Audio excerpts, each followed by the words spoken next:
Hello everyone, welcome to my channel. This is Priya Bhargav. Today I am going to tell you about MPCL 007, that is first years MAPC के students उनके practical जो अभी corona की वजह से online हो रहे हैं उसकी गाइडलाइंस क्या कहती हैं, ऑनलाइन कैसे कंडक्ट करना है प्रैक्टिकल को, वो उसके बारे में हम आज बात करेंगे। ये 5 पेजेस की एक शीट है जिसमें इनफैक्ट डॉक्यूमेंट है जिसमें इन्होंने बताया है कि कैसे कैसे प्रैक्टिकल किया जाएगा।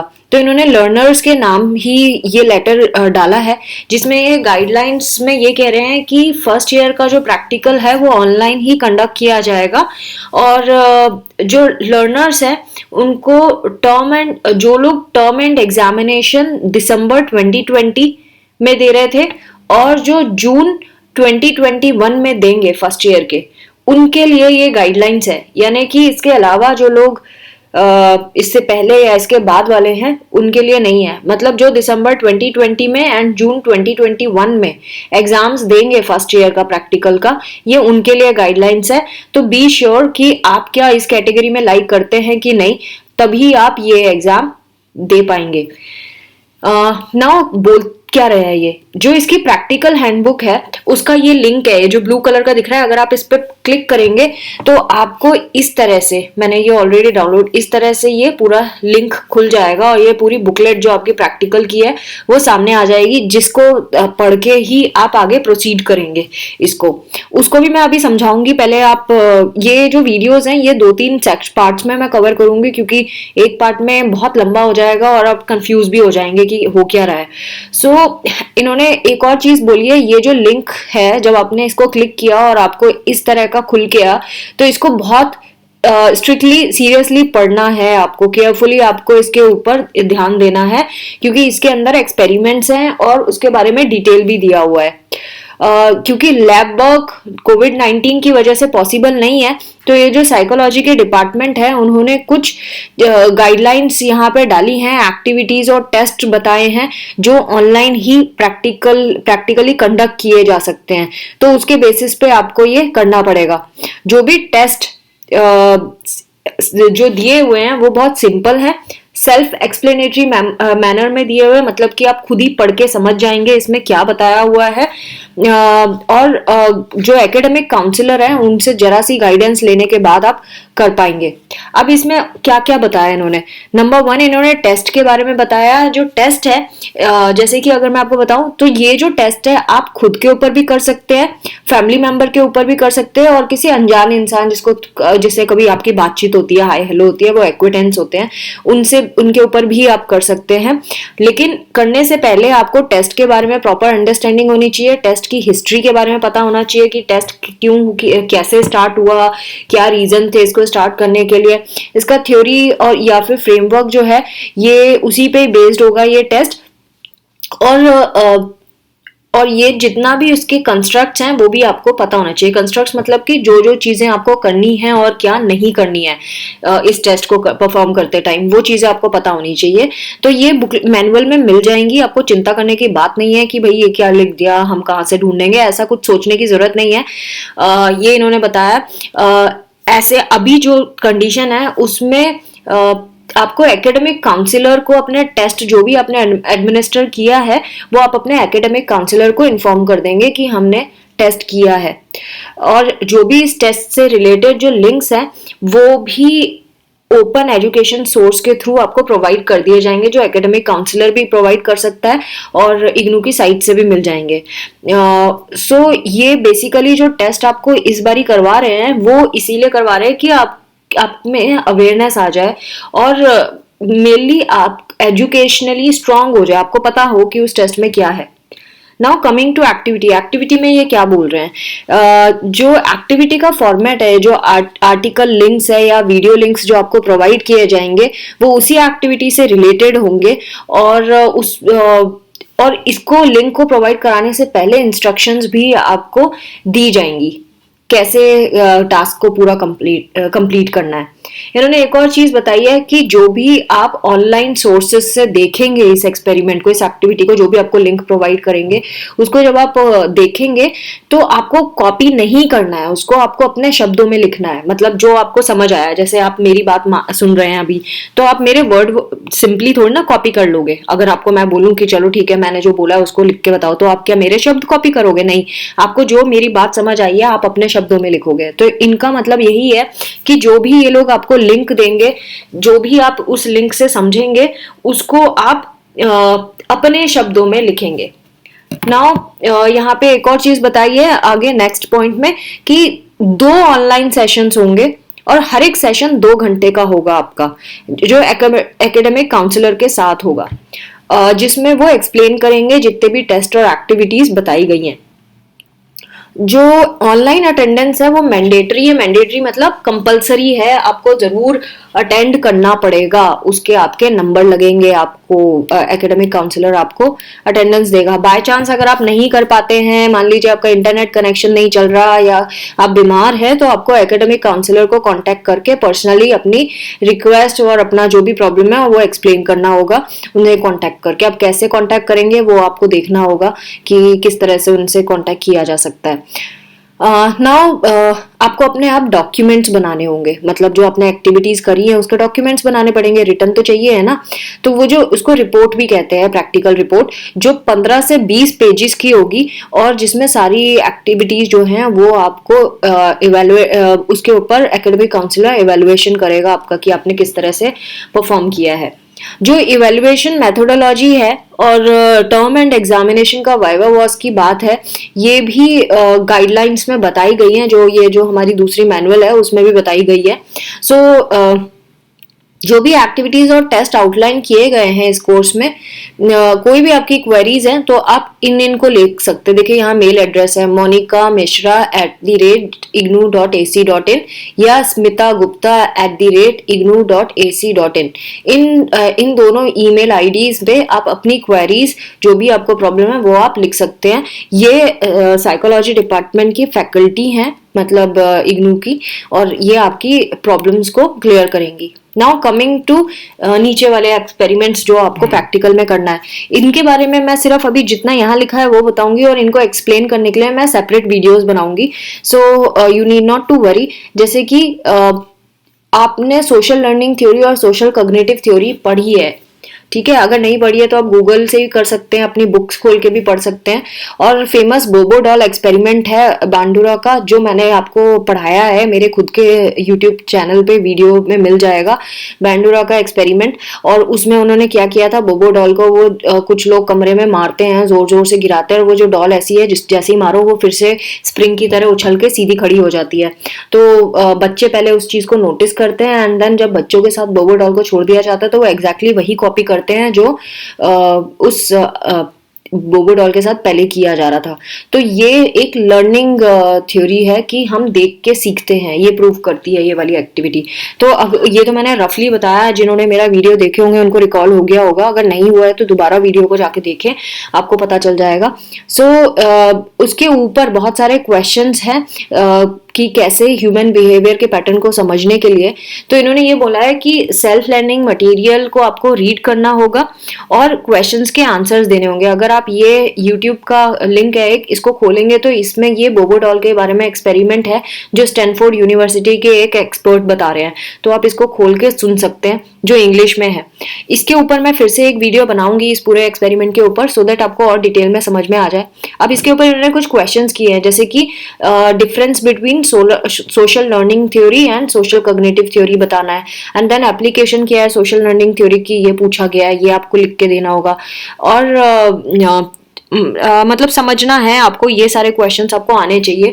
क्योंकि इन्होंने ऐसा तो बोला नहीं, इन्होंने लिखा read the self learning material and answer the questions. इनके क्वेश्चन के आंसर देने हैं।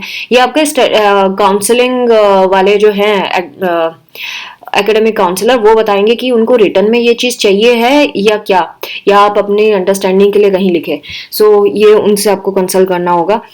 फिर इन्होंने बोला based on the theory and it's applications do you think violence is contagious. तो इन्होंने पूछा है आपसे कि आपने ये जो थ्योरीज पढ़ी है और इसके जो एप्लीकेशंस पढ़े हैं, इसके बेसिस पे क्या आपको ऐसा लगता है कि ये जो मारपीट वाली चीज है ये कंटेजियस है, मतलब कि आप इंस्पायर हो जाते हैं ऐसी चीजें करने के लिए, सब में फैलती जाती है कि एक ने मारा तो दूसरे को लगता है यार मैं भी मार के देखूंगा, फिर तीसरे को लगता है अरे उसने देखा मारते हुए तो तीसरे को लगेगा अरे मैं भी मारता हूं, तो इसको बोलते हैं कंटेजियस, जो चीज फैल जाती है। तो क्या ये ऐसी चीज है? सेकेंड जो एक्सपेरिमेंट है, अगेन यहाँ पे इन्होंने एक लिंक दिया है जिसको आपको जाना पड़ेगा इस लिंक पे और देखना पड़ेगा इसमें क्या दिया है। मल्टीपल इंटेलिजेंस ओआसिस ब्लॉग है ये। अगर मैं इसको क्लिक करूँ तो मुझे क्या मिलता है, लेट अस सी। देखिए COVID-19 डॉट इतना इतना इतना, एंड देन देखिए ये पूरी थ्योरी है। ये सारा आपको है ना रीड करना पड़ेगा। तो आप जब इसको रीड करेंगे तो आपको समझ आएगा कि ये क्या है। एंड देन इसमें इन्होंने लिखा है visit the above link from Howard Gardner's blog. एक ब्लॉग है, ब्लॉग होता है एक पर्टिकुलर कुछ आर्टिकल लिखा जाता है, उसको हम ब्लॉग कहते हैं। ये जिन्होंने लिखा है उनका नाम है हॉवर्ड गार्डनर। उन्होंने 1 सितंबर 2020 को लिखा था, जहाँ पे रॉबर्ट जे स्टर्नबर्ग ने COVID-19 ने हमें ट्रूली सिखाया है इंटेलिजेंस क्या होती है, इस बारे में उन्होंने लिखा है। एंड हम किस तरह से एनवायरनमेंट में अडेप्ट करते हैं, मतलब अपने आप को ढाल लेते हैं, वो भी उन्होंने बताया है। तो read the different theories of intelligence as well as the Sternberg's article and write your interpretation about what true intelligence is. तो ये जो इन्होंने बोला है कि आपको एक तो थ्योरीज ऑफ इंटेलिजेंस पढ़नी है। थ्योरीज ऑफ इंटेलिजेंस अपने रिटर्न में भी आपके थ्योरी वाला जो सब्जेक्ट है उसमें भी है, ये प्रैक्टिकल मैनुअल है उसमें भी है, और ये जो इनका आर्टिकल है स्टैनबर्ग का जो ऊपर लिंक है उसको भी पढ़ना है आपको। और ये जो जितनी भी थ्योरीज ऑफ इंटेलिजेंस है और जो स्टर्नबर्ग का आर्टिकल है, इन दोनों को मिला के आपको क्या समझ आता है, आप कैसे क्या समझ पाए हैं इन दोनों से, उसके बारे में आपको लिखना है। नाउ थर्ड क्या है, एक ओल्डर एडल्ट का इंटरव्यू आपको लेना है। और इंटरव्यू आप कैसे ले सकते हैं, फेस टू फेस मतलब आमने सामने बैठ के भी ले सकते हैं, टेलीफोनिकली भी ले सकते हैं, फोन पे भी कर सकते हैं, या किसी कोई भी सिचुएशन में जहां जैसे सपोज आप कहीं ऐसी अननोन पार्क में बैठे हैं और कोई बूढ़े अंकल आंटी मिल गए और उनसे क्या बात करनी है आपको, प्रोसेस ऑफ एजिंग उनसे समझना है। देन उनके मतलब उनके बारे में पूछना है उनको कि किस तरह से एजिंग में उनको क्या दिक्कतें आ रही हैं, क्या बुढ़ापा आपको उनको कब से महसूस होने लगा कि वो अब बुजुर्ग हो गए हैं, बूढ़े हो गए हैं, इस तरह के questions. And then family profile उनके बारे में पूछो, उनके पेरेंट्स क्या हैं, कौन है, सिबलिंग्स कितने हैं, एजुकेशन कैसी है, ये सब। एंड एजिंग के बारे में वो क्या सोचते हैं, एंड क्या वो बदल गए हैं एज के साथ साथ, क्या उनमें क्या बदलाव आया है, वो पूछना है आपको। एंड देन फोर्थ क्वेश्चन में आपको पूछना है जो पार्टिसिपेंट है वो वेलनेस को प्रमोट करने में एबल है, मतलब कि has the participant been able to promote one's wellness, अपनी जो उनकी वेलनेस है उसको प्रमोट कर पाए हैं। मतलब सपोज वो हेल्दी इंसान है तो क्या वो दूसरों को बोलते हैं कि मैं हेल्दी हूँ और मैं इन एक्टिविटीज की वजह से हेल्दी हूँ, और क्या वो दूसरों को ये चीज बताते हैं या सिर्फ अपने में रहते हैं। फिफ्थ क्वेश्चन है view on health care and coping with physical and psychological challenges. उनसे ये भी पूछना है कि उनका हेल्थ केयर के ऊपर क्या सोचते हैं, वो जो ये हेल्थ जितनी भी ये हॉस्पिटल्स हैं ये सब है, या उनकी हेल्थ के लिए क्या चीजें हो रही हैं, सरकार कुछ कर रही है कि नहीं कर रही है, ये सारी चीजें। एंड अगेन उनके साथ अगर कोई साइकोलॉजिकल चैलेंज मतलब कुछ टेंशन, डिप्रेशन, मूड स्विंग्स, इस तरह की चीजें होती हैं तो वो किस तरह से उसको हैंडल करते हैं। या फिजिकल चैलेंज यानी सपोज डिसेबल हो गए हों या उनसे चला नहीं जाता, घुटनों का दर्द है, तो आप क्या उनसे पूछिए कि वो कैसे है अपने आप को हैंडल करते हैं। या आप अपनी दादी नानी के साथ भी कर सकते हैं, किसी भी जो बुजुर्ग हैं उनके साथ कर सकते हैं जो 60+ है। Any specific stereotypes towards old age. Old age के बारे में लोग ये सोचते हैं कि ओल्ड एज जो बूढ़े हो जाते हैं उनको मेकअप नहीं करना चाहिए, बूढ़े जो हो जाते हैं वो मिनी स्कर्ट नहीं पहन सकते। तो उनसे ये पूछो कि वो बुढ़ापे को लेकर उनके दिमाग में ऐसी क्या कौन सी चीज है, वो किस तरह का स्टीरियोटाइप लेके बैठे हैं जो गलत है, मतलब जो हम नहीं मानते कि वो ठीक है। मतलब आई बिलीव कि any old age person can wear mini skirt, can put makeup and can go out and have can go to pubs. So आप ऐसी चीजें उनसे पूछ सकते हैं। As an interview you may ask any other relevant questions, आप चाहें तो इससे रिलेटेड और भी क्वेश्चंस पूछ सकते हैं उस सिचुएशन में जो भी अप्रोप्रिएट है। सो इस इंटरव्यू को रिकॉर्ड करो अगर वो परमिशन देते हैं, एंड उस इंटरव्यू को एनालाइज करो और फिर अपने रेस्पॉन्सेज दो। नेक्स्ट है लोकस ऑफ कंट्रोल। ये फोर्थ एक्सपेरिमेंट है जो Rotter 1966 defines locus of control as the personality trait referring to a person stable belief about personal efficacy. तो ये लोकस ऑफ कंट्रोल के बारे में ये कहते हैं रॉटर कि जो पर्सनालिटी ट्रेट होता है, मतलब हमारी जो पर्सनालिटी की कैरेक्टरिस्टिक्स हैं, उसको ये बताते हैं कि ये एक ऐसा स्ट्रॉन्ग बिलीफ होता है किसी इंसान का अपने लिए कि खुद के बारे में, वो अपनी एबिलिटी के बारे में क्या समझते हैं, मतलब खुद के ऊपर कॉन्फिडेंस होना कि वो कुछ अपने आप से कर सकते हैं। Internal locus of control refers to the tendency to perceive the life outcomes as a result of one's action। तो internal locus of control का मतलब होता है जब इंसान के अंदर ये एक तरीका बन जाता है जिंदगी को परसीव करने का, जिंदगी को लेने का, कि जो भी उसकी जिंदगी में हो रहा है वो उसके खुद के एक्शन की वजह से हो रहा है और हर एक चीज उसके खुद के कंट्रोल में है। इसको बोलते हैं इंटरनल लोकस ऑफ कंट्रोल, कि इंसान खुद की जिम्मेदारी लेता है कि जो मेरे साथ हो रहा है मैं उसका जिम्मेदार हूँ। एक्सटर्नल लोकस ऑफ कंट्रोल का मतलब होता है वो टेंडेंसी जिसमें इंसान ये सोचता है कि उसकी जिंदगी में होने वाली जो भी चीजें हैं वो चांस फैक्टर की वजह से हुआ है या कुछ ऐसे लोगों की वजह से हुआ है जो पावरफुल लोग हैं, दूसरे पावरफुल लोगों की वजह से उसकी जिंदगी में का आउटकम हुआ है। देन साइकोलॉजिस्ट जो होते हैं उन्होंने बहुत सारे डायमेंशंस इसमें ऐड किए हैं, बहुत सारी बातें डाली हुई हैं और बहुत सारे स्केल्स हैं जो बनाए गए हैं चेक करने के लिए। तो उसके लिए आपको क्या करना पड़ेगा, बड़ी इंटरेस्टिंग टॉपिक्स हैं। अगर आप देखें तो it is not difficult to perform, ये बड़ा इंटरेस्टिंग काम दिया है उन्होंने। इस लिंक पे आपको जाना पड़ेगा, लोकस ऑफ कंट्रोल लिंक पे। अगर आप इसको खोलें, ये जैसे मैंने अभी खोला, तो ये देखिए ये एक पेज कोई खुल रहा है और इसमें लोकस ऑफ कंट्रोल के ऊपर क्वेश्चंस हैं एंड देन उसके नीचे स्कोरिंग है। बड़ा अच्छा चीज़ है ये, तो आप इसको डाउनलोड करो और अपने पास रखो, बिल्कुल ये काम आएगा। और जब आपने ये टेस्ट किया तो ये कुछ स्टेप्स फॉलो करो। सेल्फ एडमिनिस्ट्रेड स्केल है ये लोकस ऑफ कंट्रोल का, मतलब आपको खुद के ऊपर करना है ये खुद के पर्सनल यूज के लिए है सिर्फ। और ये जो टेस्ट है पहले खुद पे करिए एंड फिर किसी फैमिली मेंबर के ऊपर करिए या फिर किसी अननोन इंसान के ऊपर करो जिससे आपकी ज्यादा दोस्ती नहीं है। आप दोस्त के ऊपर भी कर सकते हैं, पड़ोसी के ऊपर भी कर सकते हैं, अपने कलीग्स के ऊपर भी कर सकते हैं। तो ये जो सेल्फ एडमिनिस्ट्रेशन किया गया है ये आपकी प्रैक्टिस के लिए है, मतलब आप एक बार खुद के ऊपर प्रैक्टिस करो एंड फिर दूसरों के ऊपर करो, सो दैट आपको टेस्ट के बारे में पता चले कि ये है क्या। जब तक कि आप खुद नहीं करोगे तब आपको कैसे पता चलेगा कि क्या पता चल रहा है ना। तो आपको खुद के ऊपर करना है एंड देन दूसरों के ऊपर भी करना है। जब आप खुद पे करोगे तो आपको इंस्ट्रक्शंस केयरफुली पढ़ना है, जैसे भी टेस्ट में ऊपर दिया हुआ है। इस लिंक पे जब आप क्लिक करेंगे तो सारे इंस्ट्रक्शंस होंगे। और जब भी आप एडमिनिस्टर करोगे ये टेस्ट किसी के ऊपर, एक चीज बहुत इंपॉर्टेंट आप ध्यान रखें कि आपको जिसके ऊपर भी करोगे उसके साथ रैपोर्ट बनाना है, मतलब दोस्ती बनानी है, उसको आपके ऊपर भरोसा होना चाहिए, उसको अच्छे से बात करो और उसको ये भी बताओ कि उसकी जो भी चीज़ है ये कॉन्फिडेंशियल रखी जाएगी, किसी को बताया नहीं जाएगा। और जब इंस्ट्रक्शंस आप पार्टिसिपेंट को देंगे तो टेस्ट के बारे में मेंशन करिए कि टेस्ट में जो भी इंस्ट्रक्शंस है उसी तरीके से आपको करना है। जो स्कोरिंग है वो भी नॉर्म्स के अकॉर्डिंगली करना पड़ेगा, जो उसमें स्कोरिंग का तरीका दिया है वैसे ही आपको फॉलो करना पड़ेगा।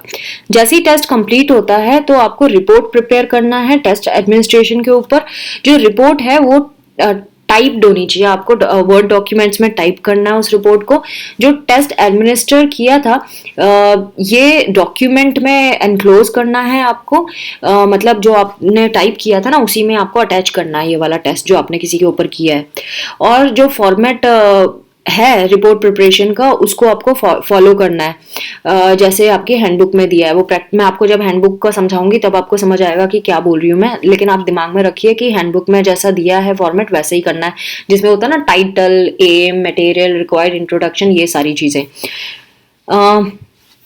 जो प्रेजेंट कॉन्टेक्स्ट है उसके हिसाब से आपको प्रिपेयर करना है, जो भी चीज़ें रिक्वायर्ड है वैसा आपको करना है और हैंडबुक का फॉर्मेट ही फॉलो करना है। Now coming to fifth, Cattell का 15 PF। अगेन अगर आप इस लिंक को खोलेंगे तो आपको ये टेस्ट दिख जाएगा।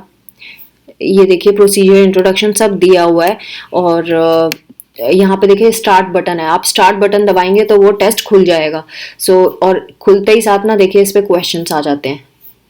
ये आप अपने ऊपर भी कर सकते हैं अपनी पर्सनैलिटी को जानने के लिए। ये जो लिंक है अगेन इन्होंने ये बोला है कि रेमंड बी कैटल्स का पर्सनैलिटी थ्योरी का टेस्ट है और ये पर्सनल यूज के लिए है। टेस्ट को जब पहले सबसे पहले खुद पे एडमिनिस्टर करें एंड देन किसी भी मेंबर, जैसे पहले ऊपर वाले में बताया था वही है। सेल्फ एडमिनिस्ट्रेशन इसलिए जरूरी है क्योंकि आपकी प्रैक्टिस हो जाएगी, आपको पता चल जाएगा टेस्ट क्या है। और जब भी आप टेस्ट को एडमिनिस्टर करते हैं आपको इंस्ट्रक्शंस ध्यान से फॉलो करनी है और टेस्ट को दूसरे के ऊपर एडमिनिस्टर करते टाइम भी उसको रिपोर्ट बनाना है, वैसे ही उसको बताना है टेस्ट के बारे में और ये भी बताना है कि उसकी इंफॉर्मेशन कॉन्फिडेंशियल रखी जाएगी और जो इंस्ट्रक्शंस हैं पार्टिसिपेंट को वो मेंशन करनी होगी कि टेस्ट को कैसे परफॉर्म करना है और जो स्कोर्स है वो जो भी नॉर्म्स है उसके हिसाब से आप स्कोरिंग करेंगे उस टेस्ट में। जब टेस्ट जब कंप्लीट हो गया तो आपको वही रिपोर्ट जैसे पहले ऊपर बताइए बिल्कुल एग्जैक्टली वही काम करना है। आपको रिपोर्ट प्रिपेयर करनी है MS वर्ड डॉक्यूमेंट में और जो टेस्ट किया है उसको भी अटैच करना है और हैंडबुक के फॉर्मेट को फॉलो करना है। अगेन डीप ब्लू लिब ये वाला एक है, इस लिंक को, ये हेलो इफेक्ट के ऊपर है। ये देखिए ये पूरा हेलो इफेक्ट के बारे में बताया हुआ है और इसको आपको पढ़ना है। हेलो इफेक्ट क्या है? हेलो इफेक्ट ये है कि जब आप सबसे पहली बार किसी से मिलते हैं तो आप उससे इम्प्रेस हो जाते हैं। कुछ इसी तरह का है, इसके ऊपर भी मैंने बनाया है वीडियो, आप देख सकते हैं। ये सेकेंड ईयर में है हेलो इफेक्ट का काउंसलिंग वालों का। तो इसमें इन्होंने बोला लिंक को ये पढ़ो अच्छे से। हेलो इफेक्ट एक्सपेरिमेंट ये निस्बेट एंड विल्सन ने किया था 1977 में। इस वीडियो को देखने के बाद, इसमें वीडियो भी है इस लिंक में, अगर आप जाएंगे तो नीचे वीडियो भी मिलेगा और इन क्वेश्चन के आंसर दें। The key take away from the main experiment, इस एक्सपेरिमेंट से आप क्या समझे? What is halo effect being, how is halo effect being used to one's advantage. Halo effect कैसे हम खुद के फायदे के लिए यूज कर सकते हैं। ऑब्वियसली अगर first impression is the last impression, then obviously आप जब भी किसी से पहली बार मिलते हैं तो वेल ड्रेस होके मिलिए, बहुत तमीज से बात करिए, सो दैट जो आपकी इमेज पहली बार किसी के साथ बनेगी वो हमेशा उसके दिमाग में इम्प्रिंट हो जाएगी। फिर नेक्स्ट टाइम आप चाहे कैसे भी जाएं उसके दिमाग में वो पहली इमेज स्टैब्लिश हो चुकी होगी। Find the application and common uses of hello effect, कहाँ कहाँ हम यूज कर सकते हैं हेलो इफेक्ट को और उसका कॉमन यूज क्या है। Is there any relationship between learned behaviour and halo effect, इन दोनों के बीच में क्या कुछ रिलेशनशिप है? अगेन आप जब तक लर्नेड बिहेवियर और हेलो इफेक्ट को नहीं पढ़ेंगे आप नहीं बता सकते। आपको जो भी आंसर देने हैं अपने शब्दों में देने हैं। इन्होंने अगेन यहाँ पे नोट लिखा हुआ है और जितने भी टेस्ट और एक्टिविटीज हैं वो एक फाइल में ही आपको तैयार करना है, मतलब सारे एक्सपेरिमेंट एक ही डॉक्यूमेंट के अंदर आने चाहिए, एक के नीचे एक। और टेबल ऑफ आपको टाइटल पेज भी बनाना है, प्रॉपर टाइटल पेज होगा। टाइटल पेज में आपको दिखा दूंगी कैसा होता है। एंड टेबल ऑफ कंटेंट वैसे ही होता है जैसे इंडेक्स होता है ना, इंडेक्स जैसे बनाते हैं आप कि पहला चैप्टर का नाम ये एंड ये इतने पेज नंबर पे है, वैसा। वो करना है। और जो सेपरेट सेक्शन में आपको रेफरेंस लिखना है। अगर आपने कहीं और से भी इस एक्स्ट्रा मटेरियल को रेफर किया है इन टेस्ट्स के लिए तो आप नीचे रेफरेंस में लिंक्स डाल सकते हैं एक्टिविटी टेस्ट के लिए। एंड और ये सारी चीज़ आपको कंबाइन करना है, मेंशन करने हैं सारे रेफरेंसेस फाइल के एंड में। और जो रेफरेंसेस हैं वो APA फॉर्मेट के अकॉर्डिंगली ही लिखा जाएगा।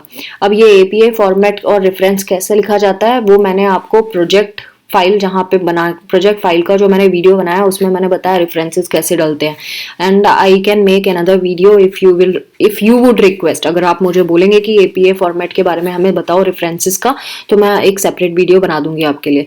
नाउ इवेल्युएशन का इन्होंने क्या बोला है? इवेल्युएशन का इन्होंने ये बोला है कि ये जो प्रैक्टिकल कोर्स है आपका दोनों इंटरनल और एक्सटर्नल इवेल्युएशन पे बेस्ड होता है। ये टोटल 100 मार्क्स का होता है। 50 मार्क्स इंटरनल होते हैं और 50 मार्क्स मार्क्स एक्सटर्नल होते हैं, यानी कि आपका 50 मार्क्स होता है आपका प्रेजेंटेशन कैसा है, आपने किस तरह से अपना कंटेंट तैयार किया है, प्रैक्टिकल रिपोर्ट बनाई है, उसके होते हैं। और 50 नंबर वाइवा बॉस होते हैं, जो वाइवा आपका लिया जाएगा ऑनलाइन, उसके बेसिस पे आपकी मार्किंग होगी।